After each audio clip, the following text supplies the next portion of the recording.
24 июня в историческом парке «Россия. Моя история» откроется выставка Аар-Саха, созданной талантливой художницей Светланой Иннокентьевой.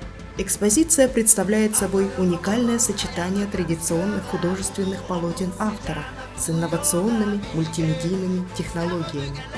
Ожившие картины потоковой художницы погружают зрителя в мир духовности, заставляют задуматься о своей принадлежности к этому миру и связи со Вселенной.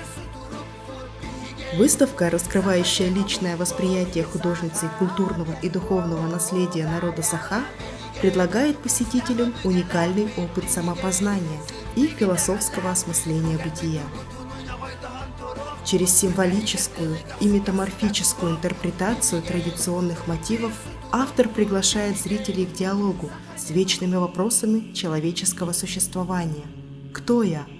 В чем смысл жизни? Какова природа Вселенной?